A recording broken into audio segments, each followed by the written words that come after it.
আইএসএফের খাস তালুকা বলে পরিচিত হয়ে গেছে হাতিশালা 6 লাইন, কি বলবেন? আপনি এত মেহনত করছেন। আমি নিজে দাঁড়িয়ে করছি, তার কারণ হচ্ছে আমাদের তেমন কোনো ব্যাপার নয়, কারণ আমাদের মানুষ আগেও ছিল, আমাদের সঙ্গে এখনও আছে এবং আগামীতেও থাকবে।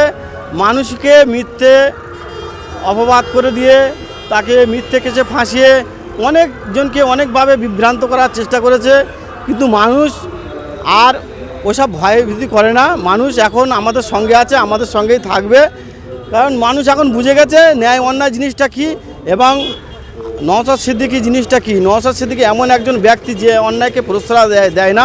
যদি আমাদের দলের ছেলে কেউ অন্যায় করে তাকেও মানে ছাড়ে না, এমন একটা ব্যক্তি। সেজন্য শাসক দলের কাছ থেকেও লোক সরে আসছে, এসে আমাদের দলে জয়েন করছে। ওই জন্য দেখুন আজ হাতিশালাময় শুধু আইএসএফ আর আইএসএফ। আরাবুলের একেবারে পুরো একদম পাশের লোক, তিনি হঠাৎ করে আইএসএফে জয়েন করে একেবারে আইএসএফের সঙ্গে আপনার সঙ্গে ঝান্ডা মারার কর্মসূচি চালু করেছে, কি বলবেন? কারণ হচ্ছে ওরা জানে যে এই শাসক দল হচ্ছে দুর্নীতিতে পরিপূর্ণ, চুরি চামারি থেকে শুরু করে এমন কিছুতে ওরা দুর্নীতি নেই। জানেন প্রত্যেক এমএলএ মন্ত্রীদের বাড়ি থেকে লক্ষ লক্ষ কোটি কোটি টাকার পাহাড় বার হচ্ছে। ওইসব দুর্নীতি দেখে মানুষ ওদের থেকে মুখ ফিরিয়ে নিচ্ছে।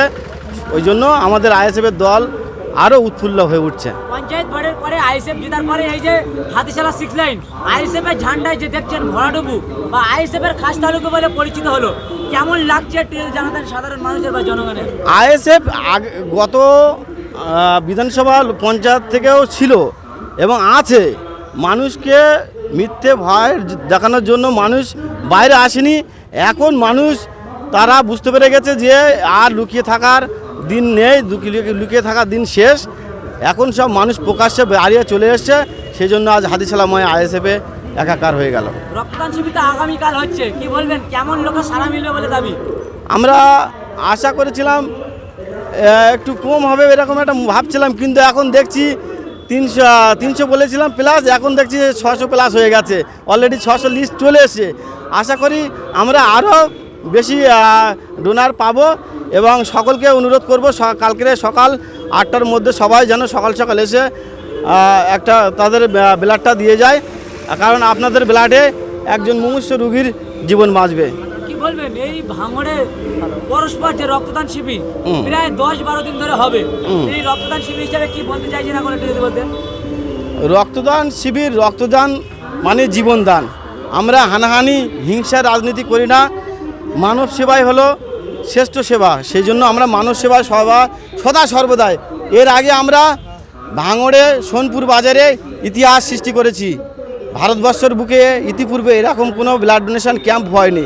আমরা ইতিহাস সৃষ্টি করেছি এবং আরও ইতিহাস সৃষ্টি করে যাব নওশাদ সিদ্দিকীর হাত ধরে।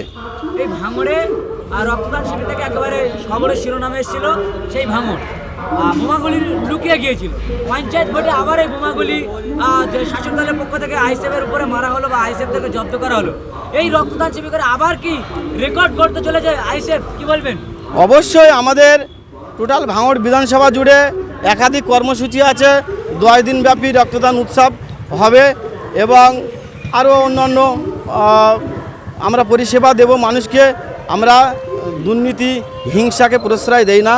আমরা মানুষের সঙ্গে সর্বদাই ছিলাম, আছি, থাকবো এবং আরও ভালো কাজ করে যাব, ইতিহাস সৃষ্টি করে যাব, সংবিধান অনুযায়ী চলবো, আইন অনুযায়ী চলবো। আমরা আইনের বিরুদ্ধে কোনোদিন যাইনি এবং যাব না।